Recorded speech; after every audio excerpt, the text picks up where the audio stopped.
Hi, this is Representative Al Baldessaro, and we're back with Who's Looking Out for You with my co-host, Representative Jeanine Norda. It's always a pleasure once again to seeing you on the show. Before we get started, you know my favorite question. Being an old physical fitness guru, how many miles you up to now? Well, you know, 2 weeks ago I did 26.2 on my own, just around Merrimack. And I have another 26, well, actually, I'm really going to try and do 30 miles. I've never done it before, but I have written down 27 to 28 miles, but we'll see. But I don't feel recovered yet from the 26.2. So I've just been doing little runs, so my total year to date hasn't gone up terribly too much since last week, but it's 1,462 since January 1st. So if you're a PT freak here in Londonderry, let us know there if you ran more miles than Representative Norda. Yeah. But anyways, hey, we got three good guests today here. We do, and we have questions. We do. We're going to be discussing questions. Define questions. Questions 1 and 2 on the ballot, November 6th. The constitutional amendments on the ballot there. You want to introduce our guests? Sure, I'm going to start at the other end of the table because we have the awesome Representative Neil Kurt. He's the money guy. Right. Welcome to Londonderry. Thank you. It's a pleasure to be here. And seated next to Representative Kurt is the Honorable Dan McGuire, who was a state rep. You were there my first 2 or 3 terms. Yeah, I had 3 terms, 6 years, which I like to think of as 10% of my life. So. Yeah. And his wife is a state rep. And my wife is Carol finishing McGuire, her 10th year and hopefully starting her 11th. 1/6 of her life? Yeah, exactly. And then you see the numbers guy. Yeah. And then our final guest, who I did not know was a Supreme Court Justice and a former Congressman, Yes. the Honorable Chuck Douglas. So welcome, gentlemen. Glad to be Welcome to Londonderry there. Well, let's get right to it there. We've had some good votes, especially we're going to start off with a question. The vote yes on Amendment 1. And Chuck, can you explain what this does to the state? Well, I'm glad to be here because I think there's a lot of confusion with question 1 in Massachusetts having to do with nursing. Yeah, we are Everyone I not talk to, Massachusetts. I know, and they say, well, question 1, that has to do with nurses. No. In New Hampshire, when you pick up your ballot, you won't see anything about nurses. You're going to see question 1, are you in favor of amending the state constitution to essentially allow taxpayers to sue the government the way they used to before 2014? And the language puts us back exactly where the legislature in 2012 had said that any taxpayer who is concerned about good government has standing, and in this case, if it has to do with spending, you can get in the courthouse. Doesn't mean you win your case, but you at least get in the courthouse, and the courthouse has been closed for taxpayers for the last few years.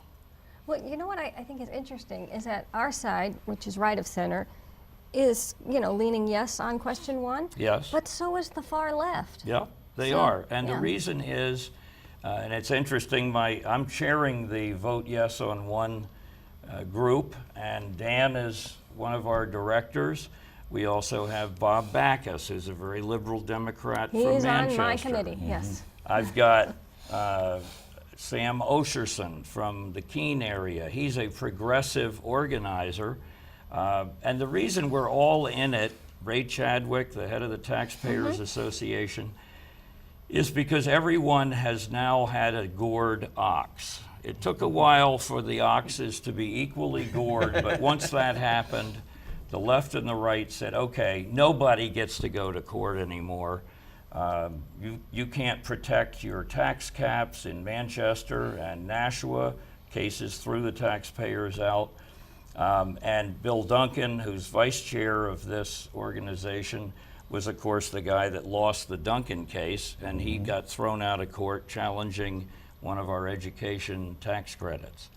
So it took a while for the lights to go on across the spectrum, right, left, and middle, and that's how you got that vote. I know, Al, 309 to 9 in the House. The only way you get a vote like that is favoring Mother's Day or the 4th of July. The bridge. Killing Marcy's Law also had a similar vote. And then in the Senate, it was 22 to 2. So that shows you how bipartisan it is.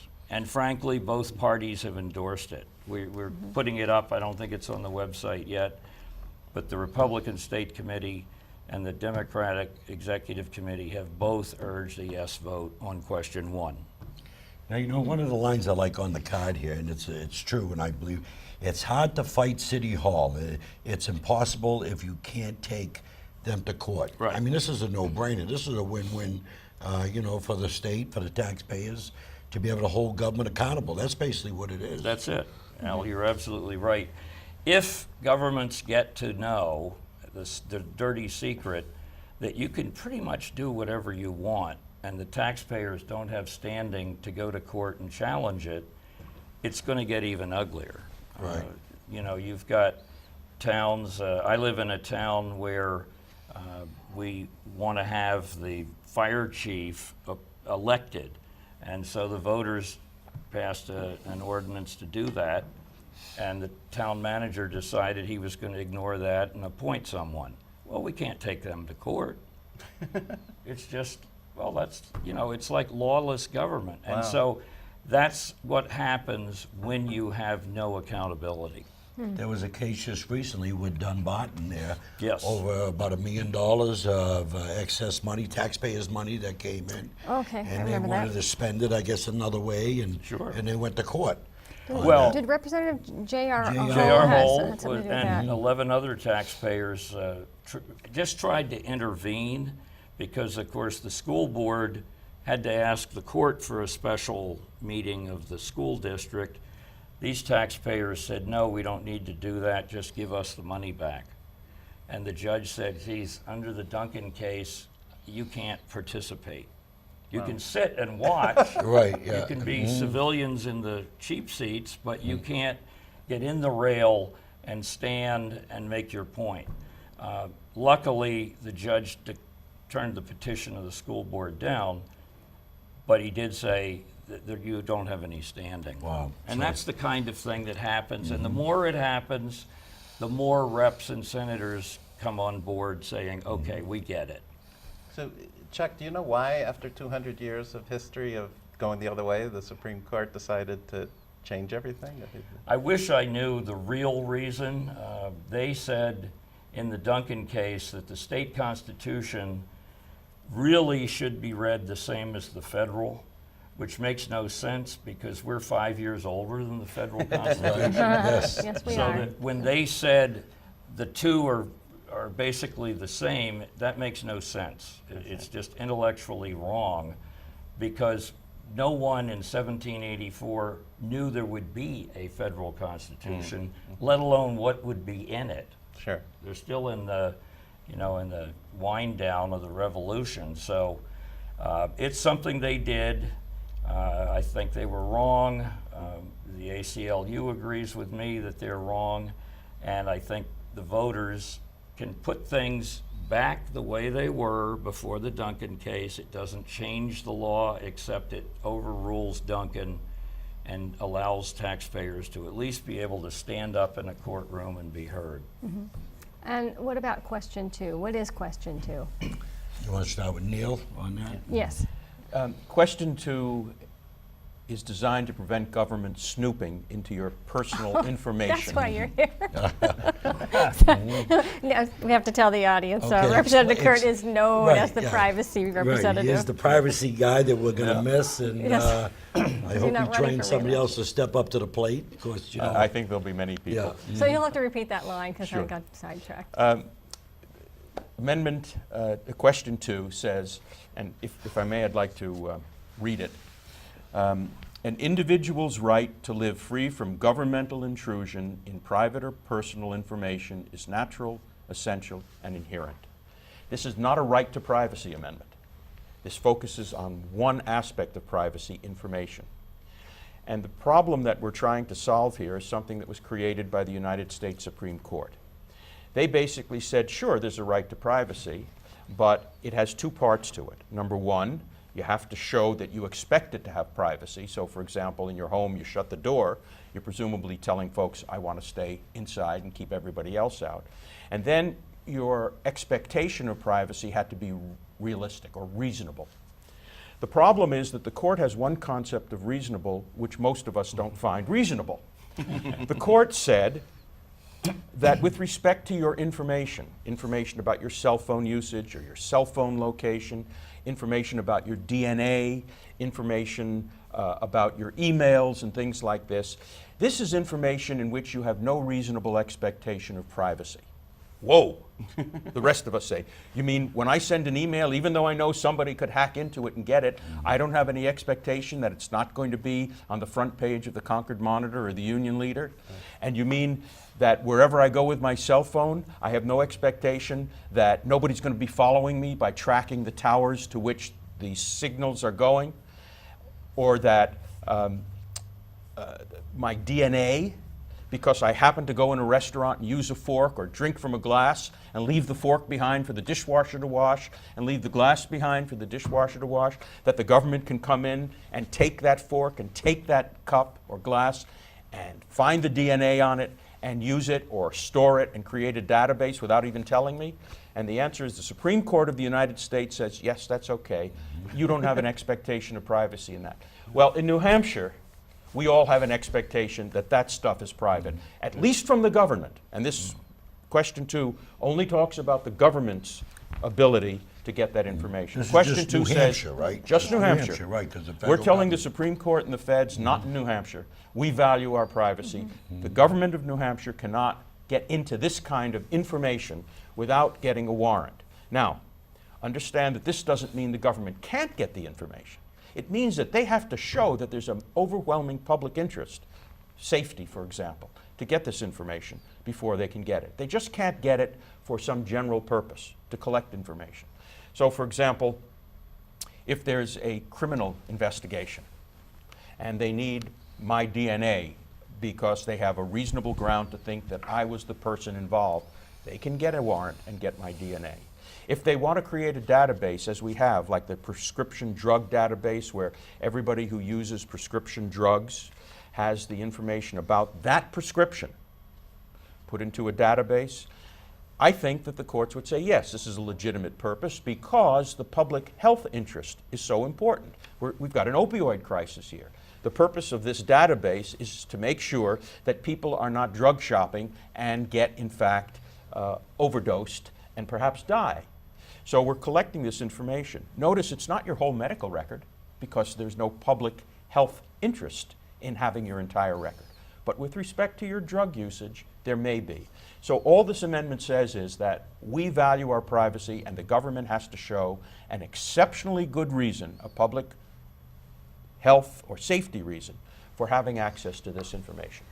I have to ask the question because Yes. I'm wondering if question 2 could be misconstrued, because you all know that I'm very pro-life, and when the state legislature took away parental notification for young girls to be able to go receive an abortion without the parents knowing about it, that was what got me initially fired up to run for state rep. That and the Mount Vernon murder, where the murderers were, there was no death penalty, couldn't apply. But so my freshman term, we reinstated parental notification.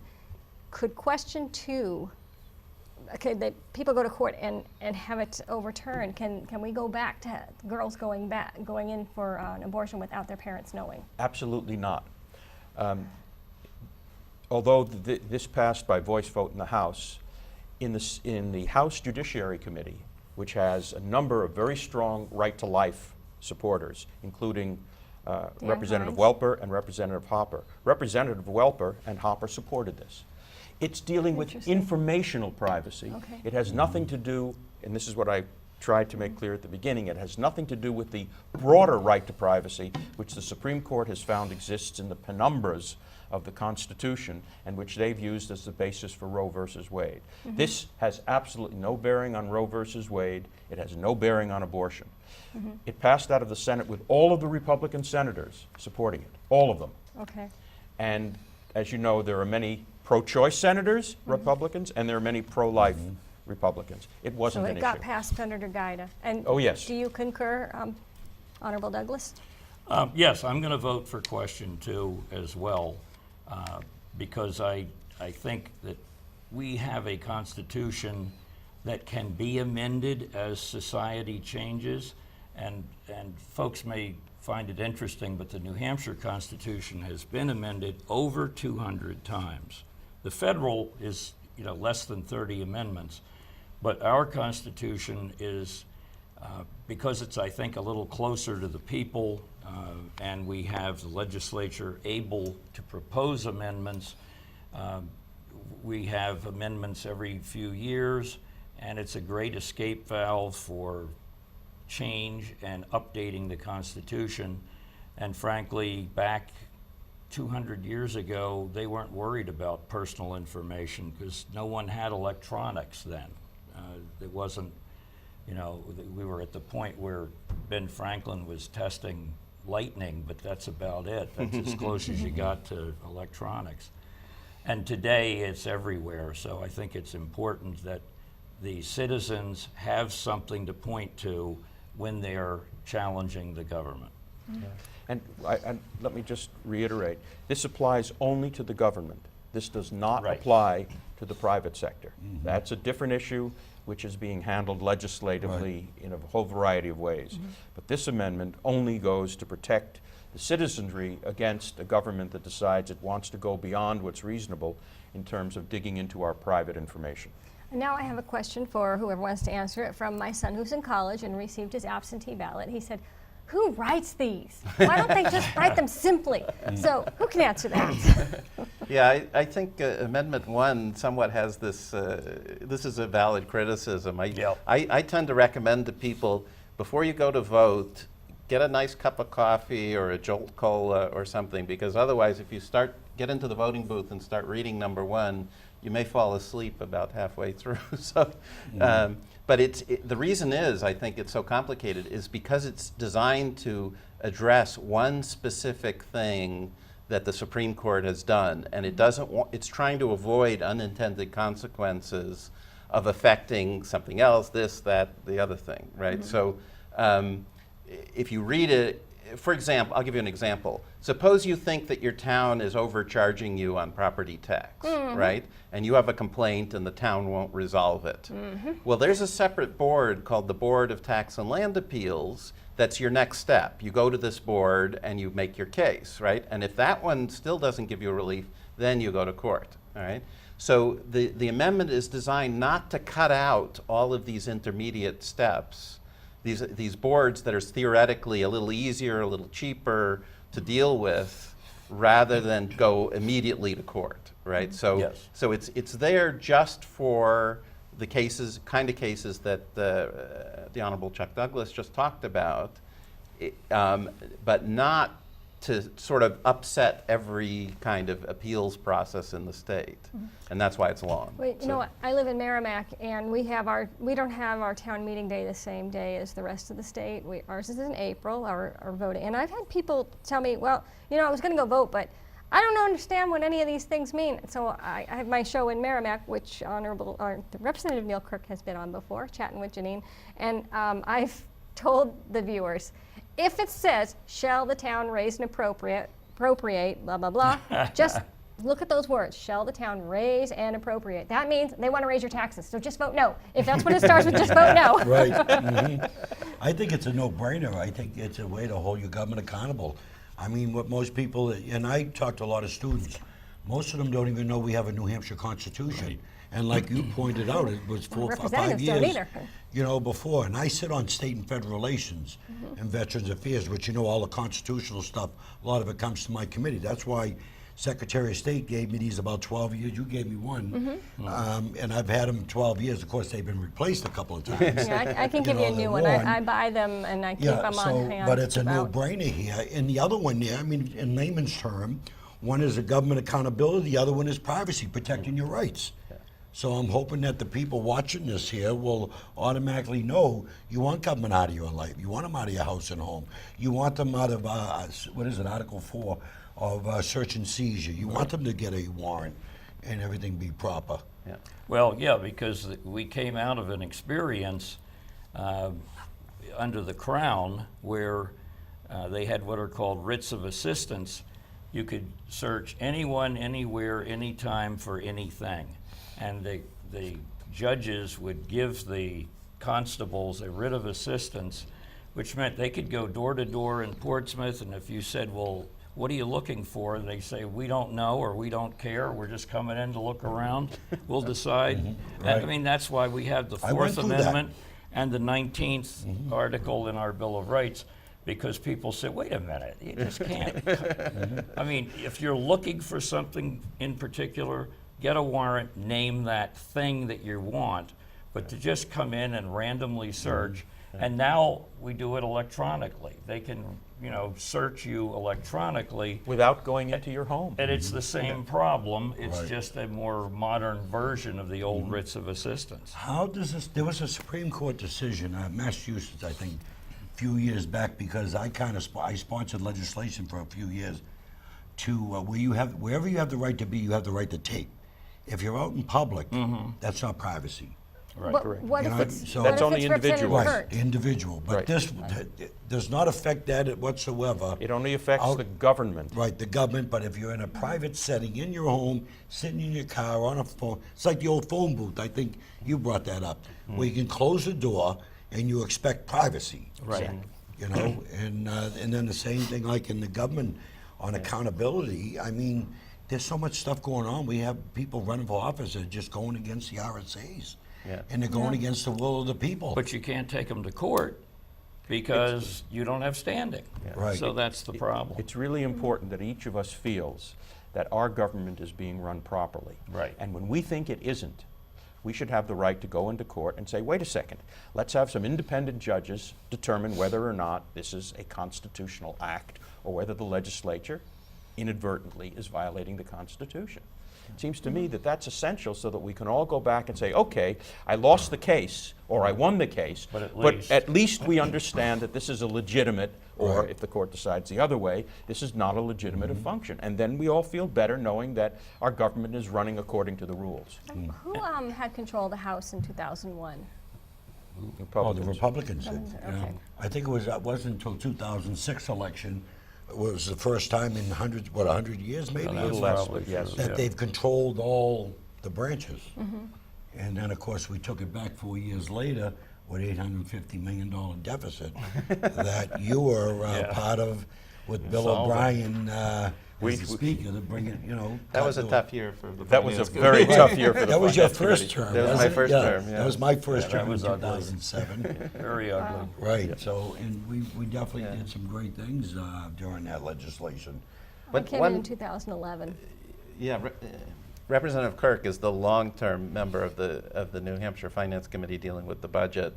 Done a fantastic job over the years, I Yes. think. I was a Oh, and member at of that county committee. level as well. I don't know what we're going to do without you. I really don't. But he was also. There are other people who are equally committed to making sure county government works good. and is efficient and does not overspend. But at least We might one be calling thing you. that state government cannot do that the federal government does all routinely is print money, right? So the main thing, as long as the amount of money coming into state government is controlled in a sort of overall way, then they can't spend more than that amount, right? So they can't go into deficit spending in the way that the federal government does care less how much is coming in.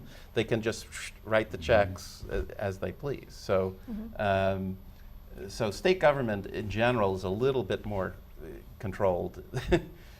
Some states are in big trouble because of the borrowing, but I don't know if you're we're not aware, quite as bad. a few years ago, Neil Kurt was one of the big pushers on the national ID, on the privacy issue there that we Real had on ID, that. yeah. Real ID, right, and now I don't know where we're at with I that think in it passed. 2020, Didn't, no, but, I don't have it. We Am I now on have a the plane? situation where it's optional.